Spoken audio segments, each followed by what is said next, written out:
मैंने सोचा आज आपको ये वाला ब्राइडल हेयर बन बनाना सिखाती हूँ, जिसकी काफ़ी डिमांड रहती है। बारात की तकरीबन हर दूसरी ब्राइड यही जुड़ा मुझसे डिमांड करती है। तो सबसे पहले आपने अपने सेक्शंस को क्लियर कर लेना है। मैं हमेशा कहती हूँ कि अगर आप अपने सेक्शंस में फर्स्ट पॉइंट के ऊपर क्लियर है तो इसका मतलब है कि बाकी हर चीज़ आपके लिए आगे आसान हो जाएगी।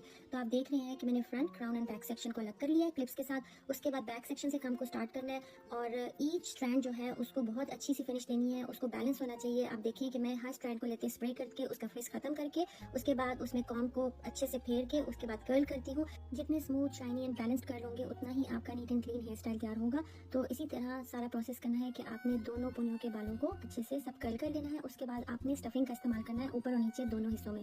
जैसा कि आप देख रहे हैं कि यहाँ पे मैं अंडरनीथ पोनी के स्टफिंग यूज कर रही हूँ। इसको अच्छे से पिन से बैलेंस तरीके से सिक्योर कर दें। ऑन टॉप भी स्टफिंग ही यूज करनी है। इस चीज़ को आप ऐसे समझ लें कि जितना अच्छा बेस में काम करेंगे उतना अच्छा प्रोजेक्ट तैयार होगा। तो उसके लिए आपका बैलेंस तरीके से काम करना बहुत ज़रूरी है। अब देखिए सेक्शन बहुत इंपॉर्टेंट है। मैंने क्राउन एरिया से एक सेक्शन लिया है, बैक कॉम्बिंग किया है और उसको यहाँ पे सिक्योर कर दूंगी। इस स्टेज पे 2 पॉइंट्स को समझना बहुत ज़रूरी है कि ये बैक कॉम्बिंग का जो एरिया है वो बहुत इंपॉर्टेंट है ऊपर की स्टफिंग के होल्ड के लिए और हेड शेप के लिए। तो आप देखें कि मैंने जहाँ पे ब्राइड का दुपट्टा आना होता है वहाँ पे हेयर स्टफिंग या हेयर पैडिंग का इस्तेमाल किया है। सेक्शन लेते टाइम जो बाल पीछे को आएंगे वो सब आपने साथ साथ रोल करने हैं। अब आप देखें कि मैं जो हेयर पैडिंग है जहाँ उस एरिया को प्रॉपर तरीके से बैक कॉम करके रेडी करी हूँ, क्योंकि वो दुपट्टा सेटिंग में हेल्प करेगा। आपकी जितनी अच्छी हेयर पैडिंग सिक्योर होगी दुपट्टा उतने अच्छे से सर के ऊपर फिक्स होगा और हेड फॉर्म भी बहुत अच्छी बनेगी। क्राउन एरिया के लास्ट सेक्शन के लिए मैं स्ट्रेटनर का इस्तेमाल करूंगी, क्योंकि फ्रिज को प्रॉपर खत्म करना है। वो नीट एंड क्लियर सेक्शन के लिए बहुत ज़रूरी है। अब यहाँ पे आप देख रहे हैं कि मैं हेयर स्प्रे यूज़ कर रही हूँ जो शाइन एंड होल्ड दोनों चीज़ें देगा।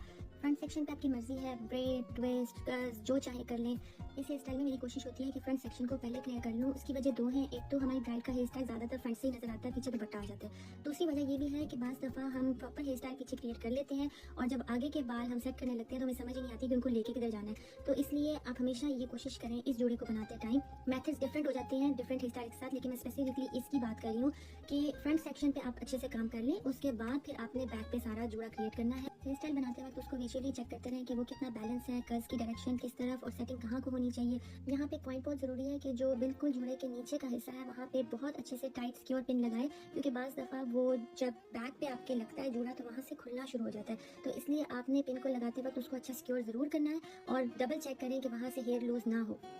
ये रहा हमारी प्यारी सी ब्राइड का प्यारा सा जोड़ा। इस जोड़े की खास बात यह है कि ये नेक की दोनों साइड से हल्का हल्का नजर आता है, जो बहुत प्यारी सी लुक देता है। आप मुझे अपने कमेंट्स में बताना आपको ये वीडियो कैसी लगी। Thank you.